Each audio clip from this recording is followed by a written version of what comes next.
Welcome back, everybody. In today's video, I'm going to be doing a consignment. Never done this before. I've always used my own eBay store. And sometimes I've gotten burned because I don't have the visibility that other people have. So I'm taking some cards that I have just kind of been sitting on, and I want to move into bigger cards or cards that, they're not going to be in my PC. So I just want to move them and, see what we can get with them, get for them. And I just want to experiment. I want to see what it's like to consign with one of the big names. And the big name we're going to consign with is PC Sportscards. They seem to be very well trusted. They're all over eBay. I can watch my auction go. And they're pretty upfront with their pricing. I think for this, it'll probably be, I'll get about 83% of whatever the sale price is. So that'll be good. So let me show you what I'm gonna submit. So essentially, we're going to submit 11 cards. I'm going to submit a Kyle Tucker that I bought last year when I first got back in the hobby. Base rookie. He's hot right now. His stuff's up. I want to move into different Kyle Tucker stuff, and so we're going to get rid of that. I bought a PSA 10 of this card. It's behind me. It's on the wall with my other Jordans. I'm going to move this so we can get maybe a pink Jordan in a PSA 10. Pulled this out of a hanger box. We're going to get rid of that one. And then the rest of these, you've seen these in the, if you watch the SGC reveal that I recently posted, you will, or I think it probably was last week, you'll recognize these cards. None of these players, it's not like I don't believe in them. I just don't want to hang on to them. The chances of these guys all making it to the Hall of Fame are slim. Very slim. I mean, the chances of one of these players, probably one of these players will make it. I hope one of these players makes it, but I don't think that all of them are going to, and I know that I don't have the eye to pick that just based on my own sports knowledge, so I'm going to cash out now when the Topps Chrome has recently released, when it's still hot, fresh in everybody's mind, when the race for Rookie of the Year is still going on, when a lot of these players are on the playoff bubble where they could do some big things, except for Anthony Volpe, because the Yankees are spiraling. The Astros are spiraling too. Everyone's spiraling. I'm sorry. I'll keep it together. So, let's go into the process. First, we got to box this up and get a shipping label, and then I'll take you over to PC Sportscards, and we'll fill out their form, which seems to be very easy to fill out. So, what we're going to do is we're just going to basically rubber band these up and stick them in the box that SGC sent me.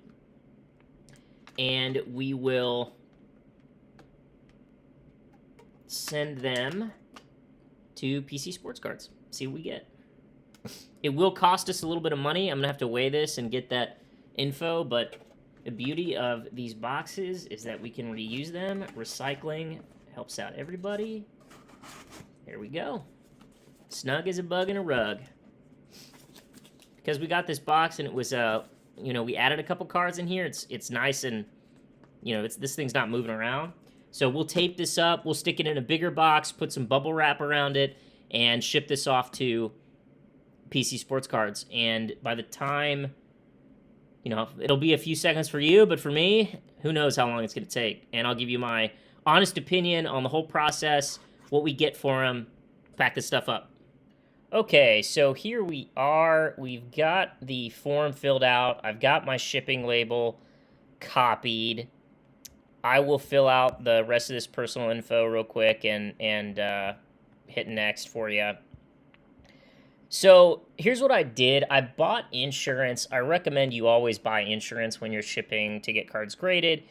It was $4 extra for the maximum value, right? Like, the Corbin Carroll 9.5, I marked this 30. That's probably too high. I bet that card sells for $15 to $20.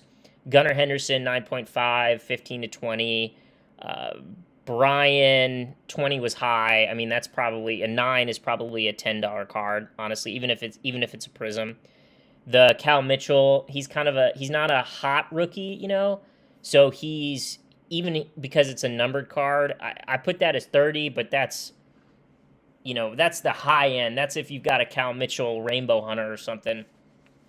And that's probably going to be, I imagine that card would most likely sell for like $10 to $20. But I'm always going to insure it on the higher end because, I want to be protected in that case. I'm not going to do something stupid, right, where I'm marking all these cards like $499, $499, whatever the minimum is. I think that's a little sketchy, but, the Anthony Volpe base, 30, I don't think that's outrageous. Francisco Alvarez refractor, I don't think 50's outrageous. I don't think 40's outrageous for a negative refractor and a 10. Adley Rushman, 30. Michael Harris, that relic, 30. I imagine, those could sell both for between 20 and 30. And look, I may be off $1, right? Maybe sell for 15. This is a guess, right? Not many have sold on eBay, so there's not a lot of comps yet to be able to compare to. And then the Jordan Prism refractor rookie, those prices are down a little bit. I think reasonably like 25 to 35 is probably a good range. And then the Kyle Tucker base rookie, I don't see a lot on the Sports Card Investor app that have sold. And I bought that one probably a year ago for about $20. He's really hot right now. So I think 25 was probably fair. So, I'm looking at $330 insured. I don't think I'm going to get $330. I don't think I'm going to get that from PC Sports Cards. If I do, that's amazing. I think, realistically, when all is said and done, out of my pocket, or back into my pocket, I'll probably get a little over $100. A little over $100. Because you gotta understand, I'm insuring on the higher end, and I'm going to probably get maybe a little dinged on some of these auctions. Maybe some others will do well, but then, you're taking home 83% of whatever the comps are. So, even in a best case scenario, these auctions all go bonkers, right? $330, you're looking at taking home, what, 250 bucks maybe? A little over 270 bucks, to kind of that range. So, you just got to be mindful of that. I don't want to get my hopes up too high, but I'm definitely going to protect myself on the insurance side if this box gets lost or something along the way. So I will go ahead and insert the rest of my personal info. Submit that. Let's see. I will check and see if we got an email confirmation. All right, we got the email confirmation. Looks like the cards are going to be listed as soon as they get them. So I'll be taking that to the post office today. I've got some other packages I need to drop off anyway, and we'll see how it goes. I'll see you in a few seconds. For me, who knows how long this is going to take. All right, that didn't take very long at all. We're back. I got the money in my account. They went through auctions. I got to say, the answer to the question, should you consign your cards with PC Sports Cards? Resounding yes. Resounding yes. And I'll tell you why in a second, but let's go through what each card sold for, and then I'll talk to you about my total take-home profits. Remember, the range that we're looking at, they've got their fees online, but we're looking at about an 83% final value fee coming back to us. So 83% of the hammer price is what we get out of that, not including shipping. I don't think not including shipping. Anyway, it's pennies. It's pennies anyway. So here's the deal. Let's start with Corbin Carroll. I gave you a range of like $15 to $20. I was way off on this one. This one sold for $8.50. Maybe if I had sold it closer to the playoffs, it would have gone up a little bit. But again, I think the market knows an SGC 9.5. You paid $9 to get it graded. We'll give you a little bit less because it's not a 10. So then we have the Gunnar Henderson. This one also was a 9.5. This sold for a little bit more. Sold for $13.50. So that was pretty good, so whatever. I called that 15 to 20, so I was a little closer on that one, but still off. Still overestimating these base cards. Now, I'm going to get to one of them, though, that just blew me away and my takeaway from this. All right, so then we've got the Brian Bayo Prism, Prism refractor. That one was probably the worst performing one in this auction. It sold for $5.05. I called this a $10 card. I was a little off on that one. The 9 killed it. The 9 killed it. So, you get a few dollars back on those, but that's not great. The Cal Mitchell at a $2.99. That one sold for, I'm sorry, that one was wrong. The Cal Mitchell sold for $3.25. So we lost out big time on the Cal. I was really wrong on that. I said that was a $10 to $20 card, and that definitely was not a $10 to $20 card. I'm going to save one of the base cards for last, but this Francisco Alvarez refractor, and I'm looking at my phone, looking at all these. That one sold for $21.59. I said that one had a high end of about $30, and so, $21.59, I'm not mad about that at all. Refractor, I paid $9 to get that card graded, so, it was a good little deal there. Then we get into the negative refractor. This is the Toglia. So sort of a little bit of a not a no-name rookie, but like he's not a Gunnar Henderson, he's not an Adley Rushman. He's on a bad team.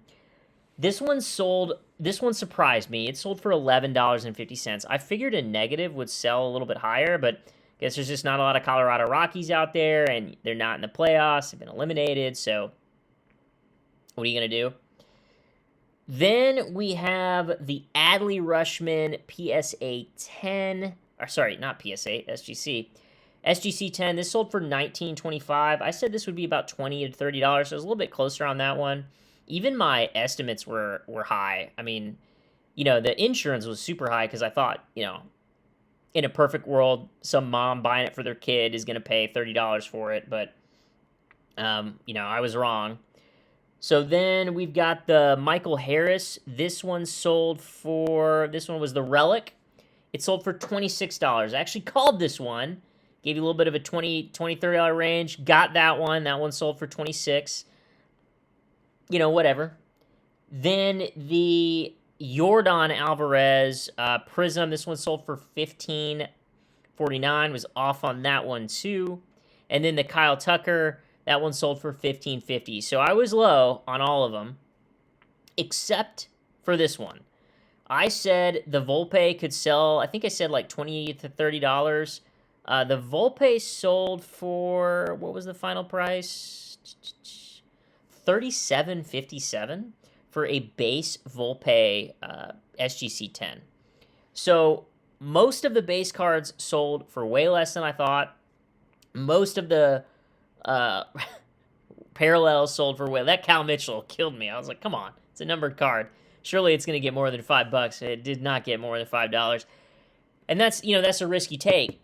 But the takeaway, though, is after you add up all of that, my total in my pocket proceeds from the sale of those cards was $147. And then you take out the Alvarez and you take out the Kyle Tucker, and you're looking at a little over $100. So my estimate of a little over $100, I actually overall did better than that estimate because I got $147 back. The takeaway for me here is this market is so crazy unpredictable. The fact that an Adley sold for $19.25 but a Volpe sold for $37.95 is wild to me. It's hard to predict it. I think if anybody's telling you, like, I know the sports cards, I know what they're going to do, I know that you can take it with a grain of salt. This is a hard thing to predict. But all in all, I would use PC Sportscards again. I'm actually putting together another submission right now. I probably won't walk you through that one, but maybe I'll just do a recap of the submission. So here's what I liked about PC Sportscards. They were really easy to consign with. You just mail them the cards, you fill out their form, and you're done. You don't have to print out a receipt, put very, very simple stuff. The payment process was really easy. As soon they track everything for you. So if a buyer hasn't paid yet on eBay, they get that money. They'll let you know these are the funds that are waiting for you. I transferred it over to my PayPal account really easily and probably already spent all that money on cards again. But it was great. Again, like I said, I don't have the visibility. They do. They have a ton of followers, they have a ton of reach. And sometimes I've gotten burned on these auctions when I list them myself, right? And I got burned on a couple here too, but I probably deserved it. I was probably overestimating the Cal Mitchell, overestimating the Brian Bayo. So it is what it is. And this market's really unpredictable. It's really volatile. So the fact that I got to walk away with a little bit more money than what I put into the grading submission for these cards, I think is I'm pretty happy with. Probably broke about even, honestly, if you take into account what I spent on grading for the Michael Harris relic and I didn't grade the Jordan or the Kyle Tucker. I got those outright. So probably made a little bit of money, but not a ton. So the key takeaway here is that it's a lot easier to consign with a big consigner than it is to do it on your own. eBay's algorithm might burn you, and you're probably not going to make a ton of money. I got really lucky with the Volpe. The Volpe saved me. If I didn't have that Volpe, we wouldn't, I would have lost money on this whole thing. So it's really hard to predict that. And so maybe like this idea of like diversification, right, is really important when you're selling the cards. So, if you want to sell your cards on PC Sportscards, awesome. They're not a sponsor of this channel. I'm literally doing I'm telling you what my experience is with things, and letting you make your own decision. But I had a great time with them. I'm about to put together another submission, so hope you liked this video. Hope it was informative. And if you did, hit that like button, hit that subscribe button. We'll catch you next time. Thanks.